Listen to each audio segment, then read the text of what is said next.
오늘은 누가복음 11장 1절에서 4절 말씀, 기도할 때 이렇게 하라라는 제목으로 우리가 함께 은혜 받기를 바랍니다. 여러분도 잘 아시다시피 우리의 삶은요, 영적인 전쟁입니다. 영적인 전쟁. 마귀와의 싸움이 계속됩니다. 보이지 않는 전쟁이지만 사실 보이는 전쟁보다 더 치열한 전쟁이 바로 영적인 전쟁입니다. 이 영적인 전쟁은요, 이론으로 싸우는 게 아닙니다. 논문으로 싸우는 게 아닙니다. 실전입니다. 실제적인 싸움입니다.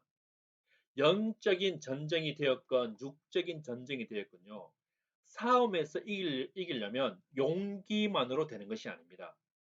생각이라는 것이 있어야 됩니다. 깊은 생각이죠. 지적인 책략, 다시 말해서 지략이 있어야 됩니다. 우리는 이순신 장군을 잘 알고 있습니다. 전략에서 우리는 이순신 장군의 전략에서 우리는 많은 것을 배울 수가 있습니다. 임진왜란 당시 왜군이 일본군이 가지고 있었던 주요 무기는 조총이라는 것이었습니다. 이 조총은요, 쉽게 배울 수 있었다는 것입니다. 활을 배우는 데는 3년이 걸리는데 조총을 배우는 데는 3일이 걸렸다고 합니다. 쉽게 배울 수 있는 거죠. 또 활 쏘는 것보다 몇 배의 더 정확성이 있었다는 것입니다. 그런데 약점이 있었습니다. 사거리가 이 총알이 날아가는 거리가 100보 정도였던 겁니다. 100보.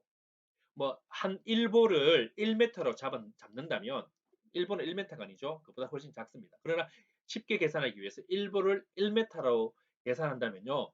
조총은 100m가 날아갔다는 것입니다. 반면에 우리 조선에는 또 어떤 무기를 가지고 있었냐면 총통이라는 무기를 가지고 있었습니다. 이 총통은 일종의 대포입니다. 대포. 이 총통은 한 500보 정도 날아갔다라고 이야기합니다.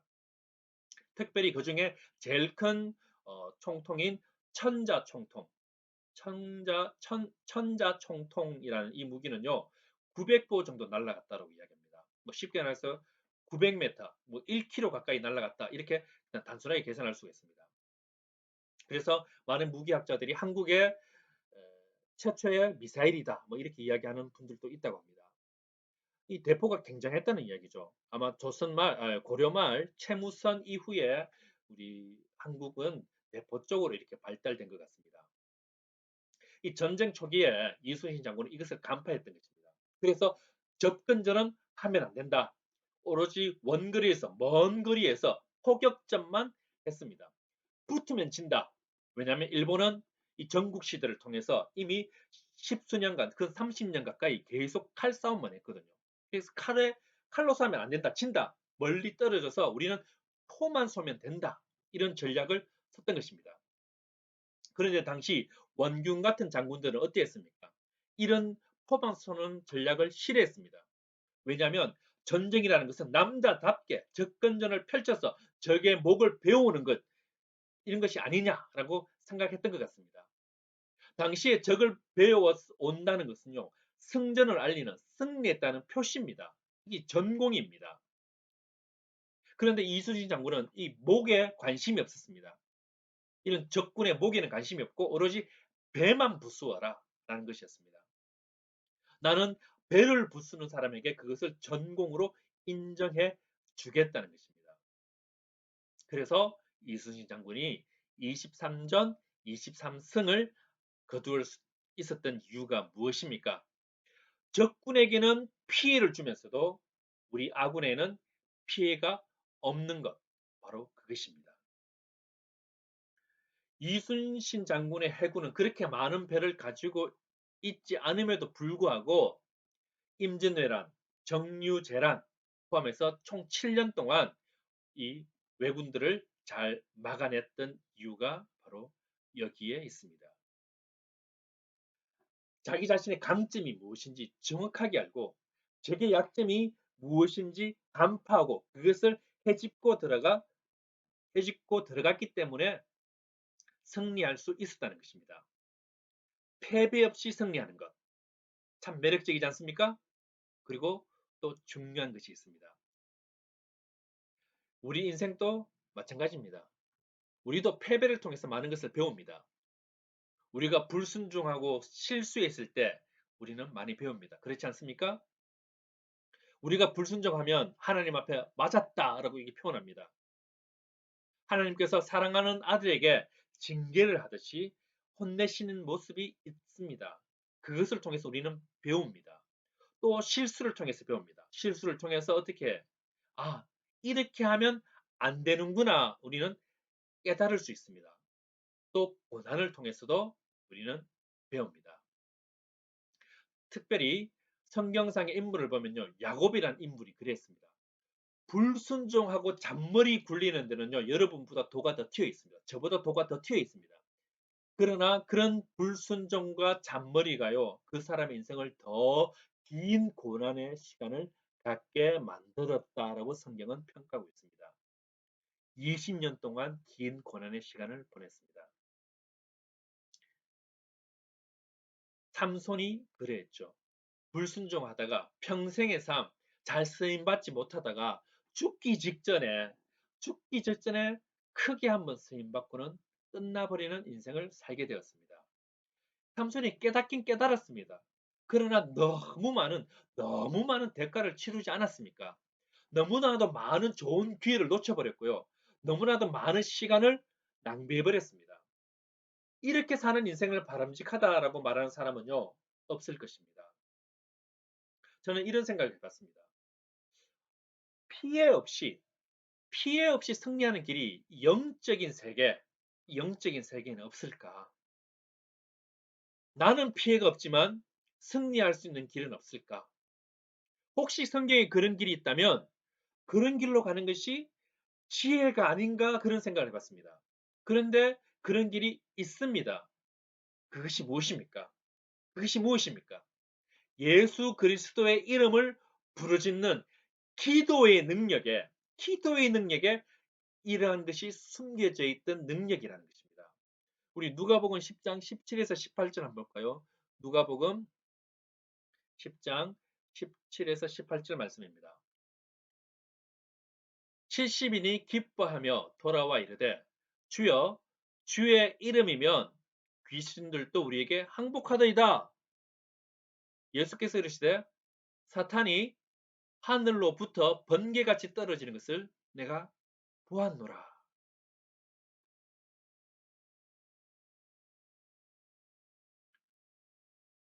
이런 일이 벌어지는 게 뭡니까? 사탄이 귀신이 항복하고 하늘에서 사탄이 하늘에서 떨어지는 이런 일이 이루어지는 이유가 무엇입니까? 바로 예수님의 이름으로 기도했더니 이런 일이 벌어졌다는 것 아닙니까? 예수님의 이름의 능력과 기도의 능력을 연결시킨 가장 대표적인 말씀을 또 하나 뽑으라면요. 마태복음이 나타납니다. 마태복음 18장 18절에서 20절 말씀입니다. 진실로 진실로 너희에게 이르노니 무엇이든지 너희가 땅에서 매면 하늘에서도 매일 것이요 무엇이든지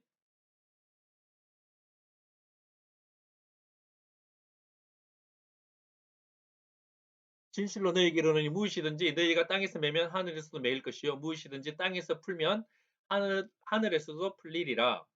진실로 다시 너희에게 이르노니 너희 중에 두 사람이 땅에서 합심하여 무엇이든지 구하면 하늘에 계신 내 아버지께서 그들을 위하여 이루게 하시리라. 두세 사람이 내 이름으로 모인 곳에는 나도 그들 중에 있느니라. 글자가 잘렸죠? 글자가 잘린 이유는 그 뒤에 말씀 여러분 잘 아실 거라 제가 믿고 있기 때문에 한번 빼봤습니다. 예, 그렇게 이해하시면 좋겠죠?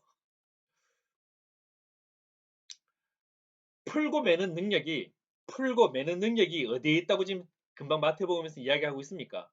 기도에 있다고 성경 이야기합니다. 특별히 두세 사람이 모이면 합심기도 하라는 것입니다. 중보기도 하라는 것입니다. 그러면 뭐라고 합니까? 이루게 된다. 이게 누구의 약속입니까? 바로 예수님의 약속입니다. 다시 말해서 이것은 뭡니까? 반드시 이루어지는 약속이라는 것입니다. 두세 사람이 내 이름으로 모인 곳에는 내가 항상 함께 하겠다. 무슨 이야기입니까? 성도들이 그리스도인들이 모여서 기도하는 곳에는요 반드시 승리가 있다라는 이야기입니다. 우리가 승리할 수 있는 것은 바로 기도입니다. 여러분 기도하다가 피해 입어 보신 적이 있으십니까? 제가 볼 때 기도하다가 피해 보는 일은 거의 없습니다. 기도하다가 피해 보는 것이라 해봐야 금식 기도할 때 배가 많이 고픕니다. 배가 많이 고픈 거 그죠? 금식 기도 해보셨죠? 배가 고픕니다. 또한 통성으로 크게 기도할 때 목이 아픕니다. 기침이 납니다. 목이 쉽니다. 근데 이런 것들 여러분 피해라고 볼 수 있습니까? 이것은 피해라기보다는 뭡니까? 피곤함 혹은 조금의 불편함 이렇게 볼 수 있습니다. 다시 말해서 피해라고는 없다는 것입니다.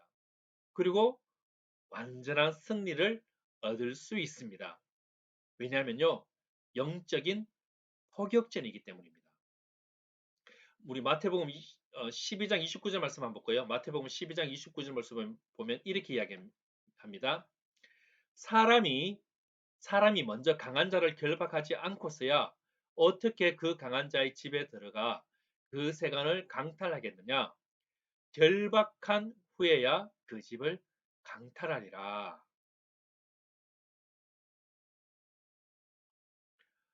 어떤 것을 강탈하는 사람에 대한 이야기입니다. 어떤 집에 가서 무엇인가 훔쳐내려면 그 집에서 가장 강한 사람을 먼저 묶어놓고 훔쳐야 하지 않겠느냐?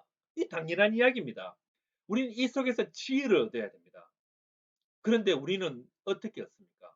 우리는 어떻습니까? 항상 물건을 가져오는 게 우선이라고 자꾸 생각합니다. 그것부터 생각하기 때문에 물건 갖고 나오려 하다가 공격당하고 깨지고 패배하고 할 때가 더 많다는 것입니다. 우선순위가 있다는 것입니다. 우선순위. 먼저 상대를 제압하고 그 다음에 일을 해야 한다는 것입니다. 기도가 이런 거라는 겁니다. 기도가. 마귀와의 싸움에서 뭡니까? 기도로 먼저 마귀를 묶어놓고 마귀와 싸우라는 것입니다. 이런 지혜를 가지라라고 성경은 이야기합니다. 저돌적으로 돌격 앞으로만 이렇게 이야기한다고 그건 아니라는 것입니다. 충분히 기도하는 것이 중요하다는 것입니다. 행동하기 이전에 반드시 해야 할 일이 충분한 기도입니다. 충분한 기도. 충분한 기도로 완전히 적을 섬멸하고 난 다음에 뭡니까? 그 다음에 행동을 해야 합니다. 그러면 뭡니까? 그 다음에는 별 싸움 없이 점령만 하면 되는 것 아니겠습니까? 이런 싸움을 벌리라는 것입니다.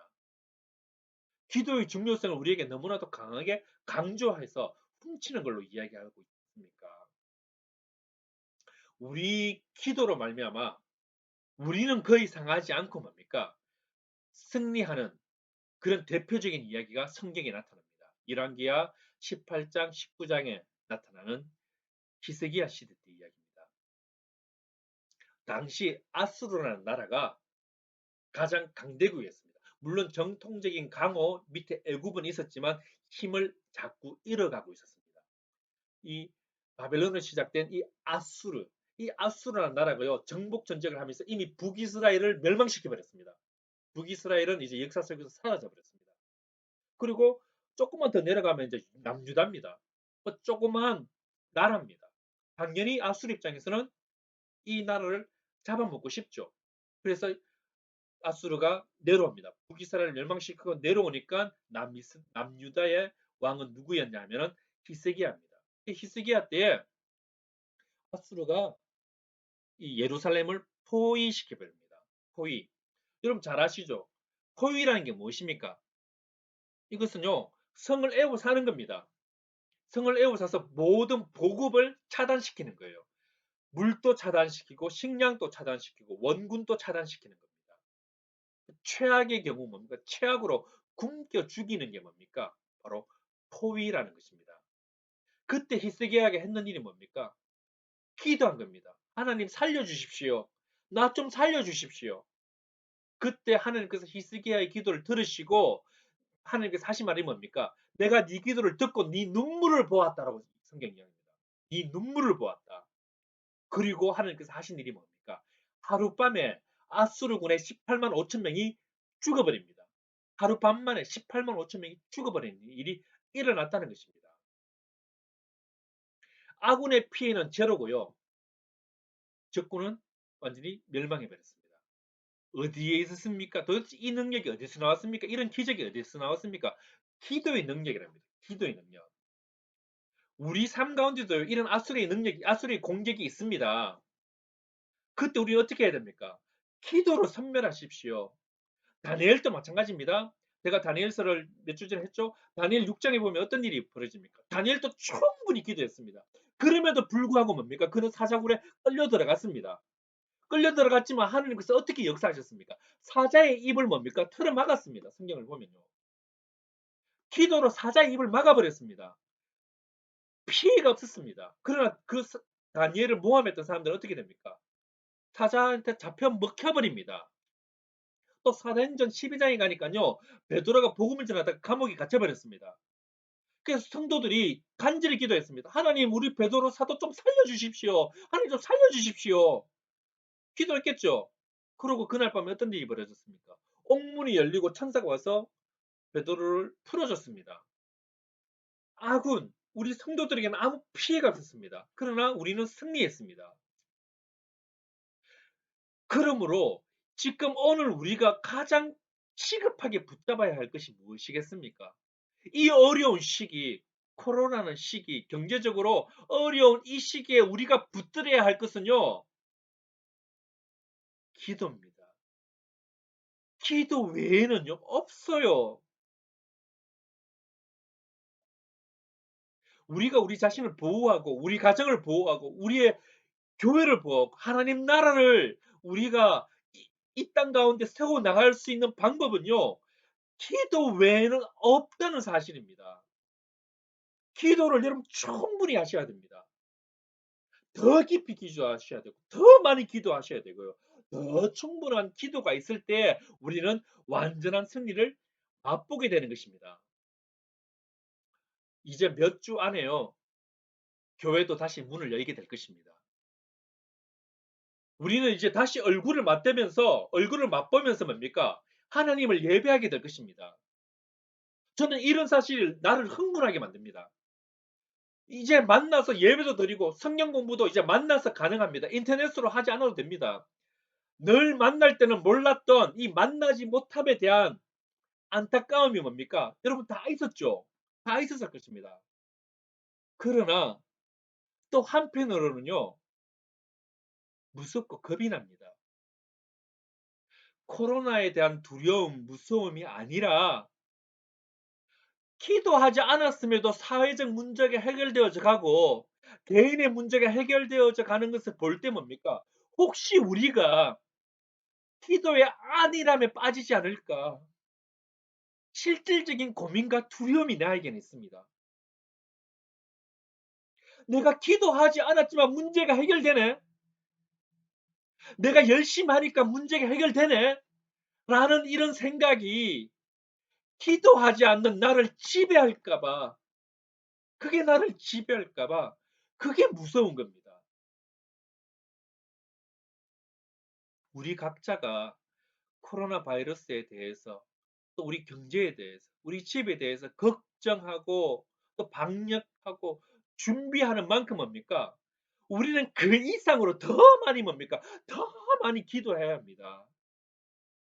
왜 그렇습니까? 문제의 시작과 문제의 끝에는 하나님이 계시기 때문입니다. 하나님께서 인도하시고 이래 달라고 뭡니까? 우리는 기도해야 됩니다. 그런데 우리가 실질적으로 우리의 삶 가운데 기도 생활이 부족한 이유가 무엇입니까? 우리는 게으르기 때문입니다. 우리는 바쁘기 때문입니다. 라고 말하지만 그보다 더 근본적인 이유는 무엇인지 아십니까? 내가 왜 기도 안 하는지, 우리 성도들이 왜, 우리 크리스천들이 왜 기도를 안 하는지, 그 바쁘고 게으르기 때문이 아닙니다. 그 더 큰 근본적인 이유는요, 하나님의 말씀에 순종하지 못하기 때문입니다. 우리가 하나님의 말씀보다 죄를 더 사랑하기 때문입니다. 하나님의 말씀에 불순종하고 싶기 때문입니다. 기도하라는 이 명백한 명령에 우리는 불순종하고 싶기 때문입니다. 그렇기 때문에 믿음이 있는 우리 예배자들은요, 의지적으로, 의지적으로 기도하셔야 됩니다. 의지적으로. 아, 내 오늘 기도 안 했구나. 자기 전에라도 기도하십시오. 기도 시간을 1분에서 2분으로 늘리시고요. 2분에서 5분으로 늘리시고, 5분에서 10분으로 늘리시고. 물론 기도 길게 한다고 뭐 좋다 나쁘다 이걸 제가 이야기하는 건 아닙니다. 의지적으로 하라는 것입니다. 의지적으로.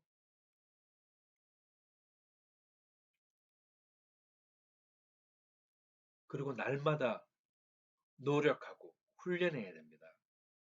그렇다면 구체적으로 어떻게 기도해야 할 것인가라는 것이 또 우리의 질문이기도 합니다. 여러분 어떻게 기도하실 겁니까? 목사가 성도들에게, 부모가 자녀들에게, 믿음의 선배가 믿음의 후배들에게 기도를 가르치지 않는 것은요, 패배하는 방법을 가르치는 것과 똑같습니다. 승리를 맛보기 위해서는요, 기도를 배우셔야 합니다. 그럼 어떻게 기도할까요? 첫 번째는요, 하나님께 기도해야 됩니다. 아버지께. 우리는 아버지께 기도합니다. 우리는 살아계신 하나님을 아버지라 부를 수 있습니다. 그것이 우리의 위치가 무언가 다르다는 것입니다. 아무나 하나님을 보고 아버지라 부를 수가 없습니다. 하나님의 자녀들만이 하나님을 아버지라 부를 수 있고요. 하나님을 아버지라 부르는 사람들은요, 하나님의 자녀들 뿐입니다. 옆집 애가 나보고 아버지라고 부르면요, 문제가 있는 겁니다. 그렇지 않습니까? 나를 아버지라고 부를 수 있는 아이는 내 자녀뿐입니다. 내 자녀뿐이에요.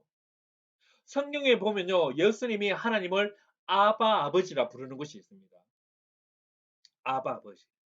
또 우리가 즐겨 부르는 복음성가 중에 이런 찬양이 있습니다. 아바 아버지, 아바 아버지, 나를 안으시고 바라보시는 아바 아버지라는 이 찬양을 들어보셨을 것입니다. 이것을 근거로 하여서 하나님을 아빠로 부를 수 있다. 하나님을 아빠라 부르는 친근함이 있다라고 말하시는 분들도 있는데 그것은요, 성경을 오해하는 것이라고 저는 생각합니다. 하나님을 아빠, 아바로 이해하는 견해는요, 뭐 복잡해진 21세기, 20세기, 21세기 사회 분위기 속에서 뭡니까?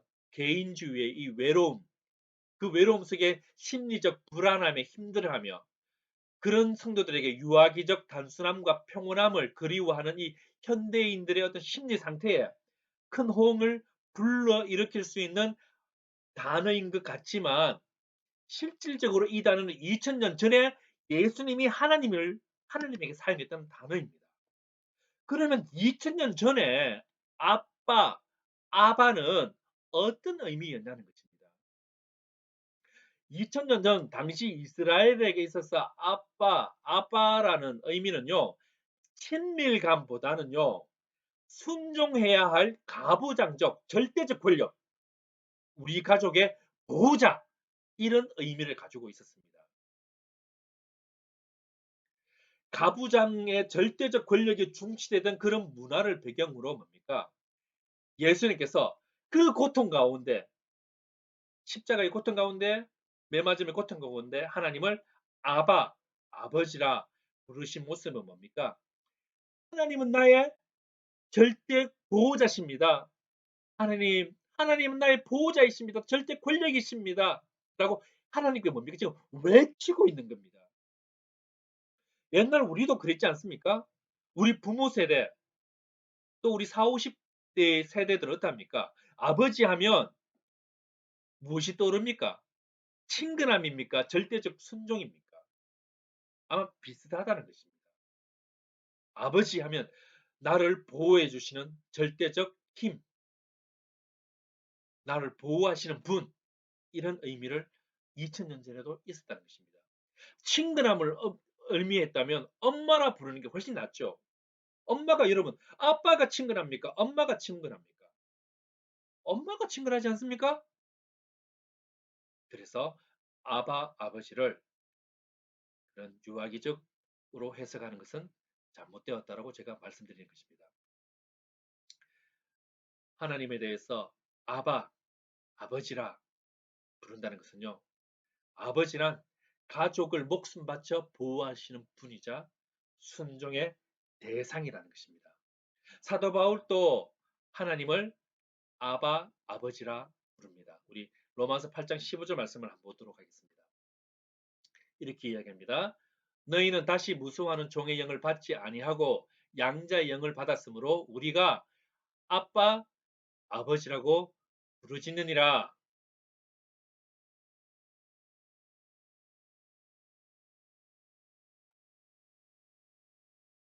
사도 바울이 하나님을 특별한 아버지, 예수님이 체험한 절대적 보호자 같은 아버지로 강력하게 뭡니까? 체험했다는 것을 의미하는 것입니다.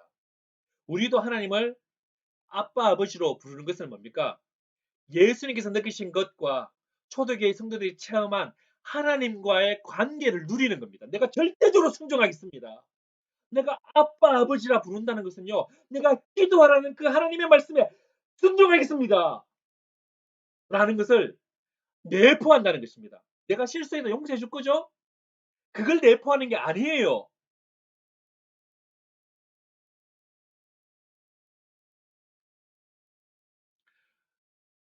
우리가 하나님을 아바 아버지라 부를 수 있기 때문에 오늘 본문 3절과 4절처럼 우리가 기도할 수 있는 것입니다.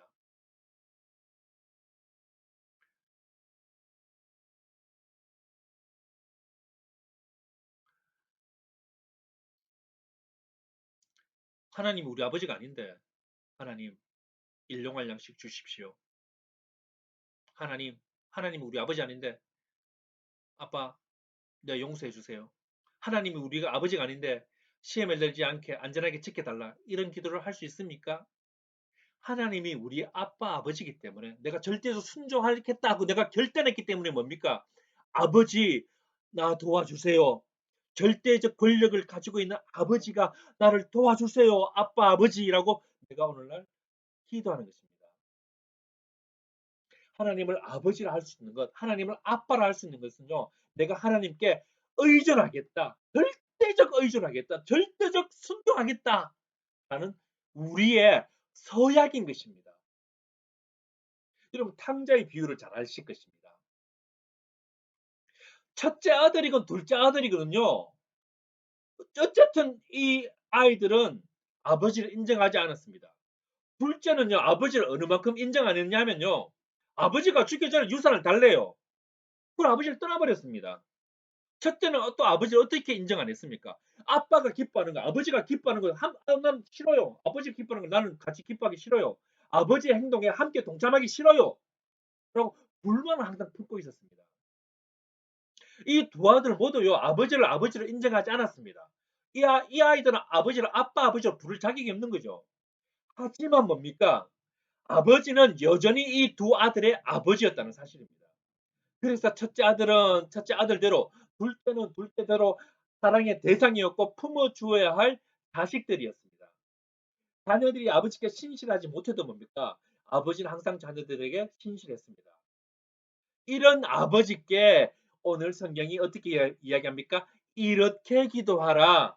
이렇게 기도하라라고 이야기하고 있다는 사실입니다. 또한 이렇게 기도할 때 우리는 무엇에 집중해서 기도해야 할 것 같습니까? 이렇게 기도할 때 누가복음 10장 20절 말씀을 잠시 보도록 하겠습니다. 누가복음 10장 20절 말씀입니다. 그러나 귀신들이 너희에게 항복하는 것으로 기뻐하지 말고 너희 이름이 하늘에 기록된 것으로 기뻐하라 하시니라.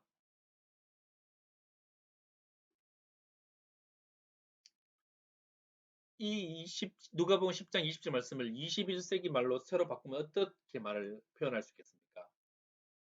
새로 오는 영혼들, 새 가족들의 영혼들을 어떻게 합니까? 잘 양육하라는 것입니다.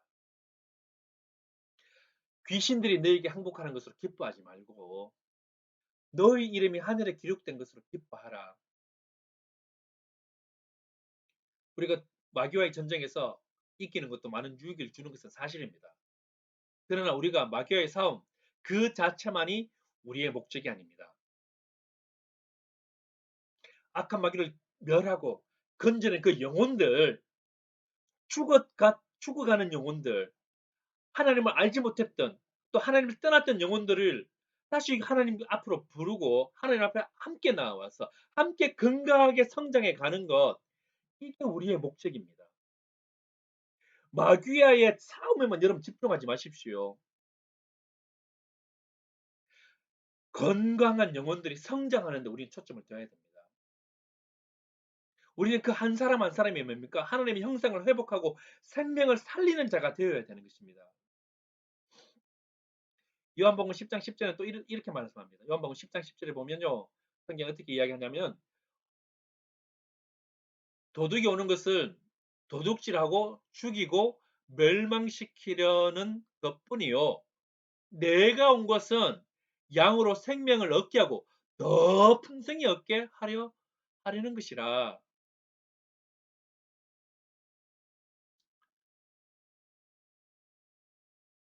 풍성할 때까지 풍성할 때까지 여러분 인도하셔야 됩니다. 풍성해질 때까지. 죽어가는 영혼을 살리는 게 끝이 아닙니다. 회복시키고 건강하게 만들어 하나님의 십자가의 군명이 되기까지 만들어 가야 되는 것입니다. 그게 풍성하게 만드는 것입니다. 그게 먼저 예수를 믿은 저와 오늘 예배자들의 사명입니다. 그래서 우리가 그 사람을 위해서 함께 기도하고 함께 간구하고 복음을 전하고 가르치고 하나님의 일꾼으로 만드는데 양육하는 데 초점을 만들어 가는 것입니다. 그럼 좋은 것은 항상 나누십시오. 좋은 것은 나눠야 됩니다. 여러분 삶 가운데 좋은 것이 무엇입니까? 여러분 음식을 맛있게 잘 만드시는 은사가 있으십니까? 다른 분들을 식사의 자리에 초대하십시오. 호산나의 예배가 풍성하고 좋습니까? 우리 예배자들의 예배가 풍성하고 좋습니까? 그러면 예배 가운데 나오게 하셔야 됩니다. 하나님의 선하심을 맛보는 것으로 그쳐서는 안 됩니다. 이제는 풍성하게 생명을 얻고 그 풍성이 얻을 때까지 가야 되는 것입니다. 예배의 기쁨을 맛보았다면요. 예배의 이제 풍성함까지 맛보아야 되고 전도의 기쁨을 맛보았다면 이제 전도의 풍성함, 그 성장함까지 우리는 맛보아 알아야 됩니다. 섬김의 기쁨을 맛보았다면 뭡니까? 섬김의 풍성함까지 나아갈 줄 알아야 한다는 것입니다. 이제 기도의 맛을 보아야 할 때입니다. 찔끔찔끔 기도하는 것이 아니라 기도로 승부를 볼 줄 아는 마귀의 사랑부를 멸하고 한 영혼을 살려내고 그 영혼의 풍성한 데까지 나아갈 때까지 그런 흘러넘치는 축복의 기도를 할 줄 아는 사람, 이런 사람이 하나님께서 아브라함을 통해 말한 복의 근원이 되는 그런 분들입니다. 그러기 위해서 우리에게 필요한 것이 뭐라고요? 이렇게 기도하는 겁니다. 충분히 기도하는 것입니다. 기도를 힘으로 사용할 줄 아는 하나님의 백성이 되어야 한다는 사실입니다. 우리의 영적인 삶 가운데 날마다 승리하는 우리의 믿음의 성도들 되길 바랍니다.